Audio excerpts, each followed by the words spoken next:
Sebenarnya untuk minggu ini adalah antara konten yang bagi aku secara peribadinya sangat berat untuk aku bincangkan, dan aku ambil orang kata berkat bulan puasa ini untuk berkongsikan tentang apa yang berlaku terhadap isu ini, dan korang kena tengok video ini sampai habis supaya korang tak misunderstood dengan apa yang aku sampaikan. Jangan lupa like, share, subscribe.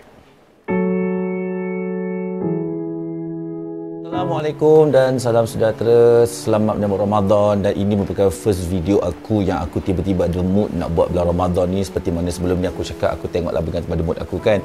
Jadi untuk anda yang baru saja menonton channel saya merupakan seorang aktivis, dan saya juga merupakan seorang former drug user yang ada channel saya sendiri yang saya akan bercerita mengenai pengalaman saya ataupun orang kata consultation saya kot mengenai apa yang boleh anda belajar daripada apa yang saya lalui. Dan untuk hari ini isu dia berkenaan dengan tajuk dia, kalau korang baca pun tajuk dia pun agak berat lah, dan sebenarnya benda ini dah membelenggu aku lama nak bincang pasal isu perceraian dalam kalangan penagih ni. Ya betul, benda ini tak lari pun daripada apa yang berlaku dalam dunia hari ini, dalam dunia penagihan. Cuma aku tak ambil tajuk ini untuk bincang secara awal sebab benda ini untuk aku terlalu peribadi, sebab aku adalah antara individu yang ambil substance, dan aku pernah berumah tangga, dan aku mengalami fasa perceraian aku. Jadi perceraian ini apa benda, nanti kalau korang salah faham apa yang aku sampaikan, nanti korang cakap aku nak promo perceraian, ataupun sebenarnya aku ni macam nak mempertegakkan hak-hak penagih. Tapi sebenarnya untuk isu-isu ni korang kena dengar dengan jelas tentang apa yang aku nak sampaikan. So pertamanya, okey, isu perceraian ni aku bukan apa, sebab aku banyak sangat di approach oleh ramai orang, ramai isteri di luar, ramai isteri, dan ada juga suami-suami yang call aku, yang PM aku kat Facebook aku, kat Instagram aku, membincangkan isu-isu perceraian diorang. Adakah mereka patut bercerai dengan pasangan mereka yang menagih ini. Jadi kalau ikutkan apa yang berlaku, sebenarnya kalau engkau tanya aku secara peribadi, aku bukanlah seorang yang aku bukanlah orang yang advocate tentang perceraian. Aku tidak setuju dengan perceraian. Walau bagaimanapun, bercakap mengenai isu perceraian ini, there is some situation yang engkau kena consider tentang aku ni berada di fasa patut tak aku bercerai ataupun tak patutkah aku bercerai. Jadi untuk aku peribadinya, secara orang kata prinsipnya, aku tidak bersetuju dengan perceraian. Walaupun aku sudah bercerai, it doesn't mean yang aku nak beritahu kat orang ikut cara aku. Tak sebenarnya. Kerana kita kena faham sebagai, of course, yang kalau aku banyak orang Islam, orang Melayu kita yang nak tanya, kita kena faham situasi yang dalam konteks perceraian ini, perceraian adalah satu-satunya perkara halal yang tidak disukai oleh Allah. Itu paling obvious. Walau bagaimanapun, ada setengah-setengah situasi yang kau kena consider juga perceraian. Ada pada peringkat awal, aku adalah pada mula-mula aku buat YouTube dulu kan, aku memang seboleh-bolehnya tak nak orang bercerai. Kalau dia kata saya nak tinggalkan suami saya nak tinggalkan tunang saya dan sebagainya lagi, aku seboleh-bolehnya nak elakkan untuk kes-kes perceraian, sebab because lah aku dah ada channel YouTube aku, nanti orang akan quote aku ni promo perceraian kan. Jadi sebenarnya mula-mula aku memang tak advise tak orang untuk bercerai. Tapi lama kelamaan bila aku tracking dengan figure-figure yang call aku ni, aku tengok permasalahan mereka tak selesai pun. Okey, maksudnya dia still macam dipukul, dia still macam kena tanggung financial keluarga, dan aku rasa benda itu menjadi toksik dalam hubungan. Jadi bila kita kena belajar tu maksudnya aku belajar berguru dengan ustaz-ustaz aku, especially Ustaz Ahmad Atok aku, dengan Ustaz Marnawi, dengan Dr. Rafidah aku sit down, aku pernah borak dengan diorang. Sebenarnya dalam situasi-situasi macam ni aku kena berlapang dada, dan kadang-kadang aku kena beri nasihat. Tak boleh beri nasihat sewenang-wenangnya. Macam korang tengok sini kan, jangan kau kata cikgu bagi suruh bercerai. Tak. Kau kena consult dulu, kau kena sit down dengan pakar-pakar dulu, adakah kau patut bercerai ataupun tidak. Sebab bila aku sit down kat sini, sebenarnya yes, kadang-kadang setengah hubungan perlu diceraikan untuk kepulihan secara total. Macam kes aku sebenarnya, honestly, mungkin aku ni, kalau kes aku, yes, aku bercerai kan, aku pernah ada isteri. Aku mungkin bernasib baik kerana aku ada kesedaran yang sangat mendalam. Perceraian aku tidaklah berdarah, maksud aku tidaklah sampai bergaduh-gaduh nak rebut. Aku tak ada anak aku taklah berebut harta ke nak maki ke apa, tapi aku dinasihatkan oleh circle aku, lepaskan isteri aku dengan cara baik. Jadi aku lepaskan, dan isteri aku pun, bekas isteri aku pun cakap kalau nak berubah cara baik dan pulihkan diri betul-betul. Dan kalau ada jodoh, kita kembali. Walaupun kalau korang tengok sekarang ni kan, dakwah aku dekat YouTube aku macam ni, korang kata macam, oh cikgu dah firm, dah kuat, dan cikgu patut berumah tangga balik dengan bekas isteri. Misalnya ada ramai, ada banyak orang advice aku macam tu. Tapi aku dia yang tahu kekuatan aku macam mana. Sebab yelah, bercakap pasal perceraian ni bagi aku personal. Aku terlalu, sebenarnya kadang-kadang kalau ikutkan kau tanya aku terlalu sedih untuk cakap pasal hubungan aku yang lampau. Memang ada waktu-waktunya aku akan depress lah. Benda itulah yang buatkan aku depress sebenarnya. Jadi bercakap mengenai kes aku adalah orang yang boleh let go dan aku nak berubah.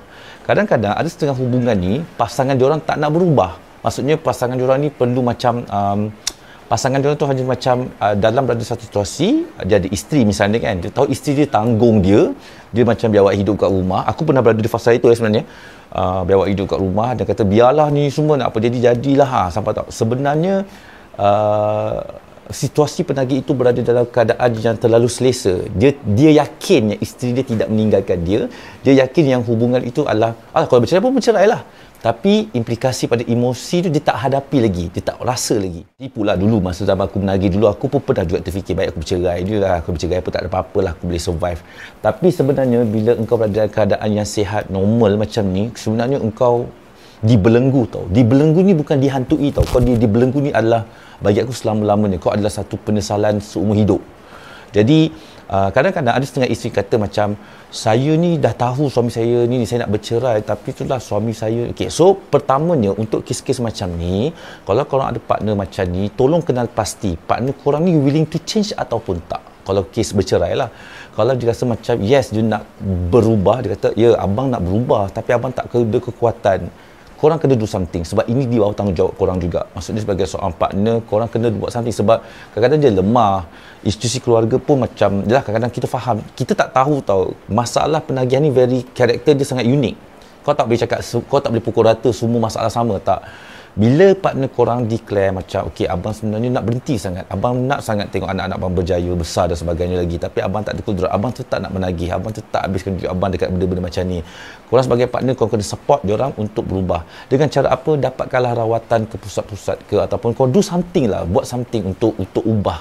Tetapi untuk kes perceraian yang aku galakkan adalah apabila engkau pasti yang partner engkau tak nak berubah. Faham tak? Maksudnya nak cerai-cerai lah, tak pernah sentuh engkau, faham tak? And then dah pukul engkau. So what's the point kau cintakan partner engkau tapi kau berada dalam hubungan yang toksik? So itulah point yang bagi aku kadang-kadang kes perceraian ini perlu diteruskan. Kerana apa? Sebab kita kena faham, kadang-kadang dunia penagih ni, si penagih ni berada dalam keadaan zon-zon selesa tau. Bila zon selesa ni, dia rasa macam isteri aku tak akan tinggalkan aku walau apa-apa pun terjadi. Isteri aku sayangkan aku, cintakan aku. Kadang-kadang isteri kena ambil tindakan yang mengatakan kau kena ada satu proposition ataupun satu syarat. Kalau abang berhenti, abang buat kali ni, lepas ni last, abang buat perangai lagi, abang buat macam ni, kita cerai. So bila ada satu orang kata orang kata apa? What you call that? Satu kenyataan yang keras daripada isteri. Contohnya isteri menuntut cerai, sekiranya macam ada syarat lah, lepas kalau abang buat perangai lagi, dia jangan kau terus minta cerai, jangan. Kau kena bersyarat dulu. Kau tengok dia berubah ke tak. Kalau dia ada perubahan, alhamdulillah. Kalau dia tidak berubah juga, baru kau terus filekan perceraian. Sebab bagi aku, there is no point kau cintakan orang yang boleh mendatangkan kemudaratan pada engkau. Engkau tak tahu suami kau satu hari nanti, kau nampak kau nak tanggung dia, kau tak berada demi cinta, demi anak-anak misalnya kan. Satu hari nanti anak lelaki kau tengah stone kan, di bawah pengaruh halusinasi, dia sembelih anak-anak kau nak hidup macam tu. So itu point aku. Kadang-kadang perceraian itu perlu. Aku juga rujuk ustaz mak atuk aku sebab benda ni bagi aku tak nak keluarkan sangat. Tapi lah bila dah banyak orang tanya aku dan ustaz pun cakap, yalah tak semua orang faham mengenai perceraian ni kan. Aku nak kaitkan dengan perkongsian ustaz atuk dengan aku yang mengatakan bahawa ada satu riwayat Nabi yang mana seorang sahabat Nabi perempuan ni dia mengadu kat Nabi sebenarnya. Kau kena faham cerita ni tau. Ni aku nak bagi tahu dari segi agama, sejarah kat sini. Riwayat sahabat Nabi perempuan dia mengadu kat Nabi, dia kata, wahai Rasulullah, aku ni dah menyampah dengan suami aku rasa nak ludah di muka suami aku ni. Dia ada satu ayat tu sampaikan, aku tak tahu kenapa aku menyampah, aku macam dah benci, dah tak ada perasaan sayang. Jadi Rasulullah ni jumpa dengan si suami tu, cakap, wahai si suami, sungguhnya engkau bercerailah kerana tiada kasih sayang di antara isteri kamu kepada kamu.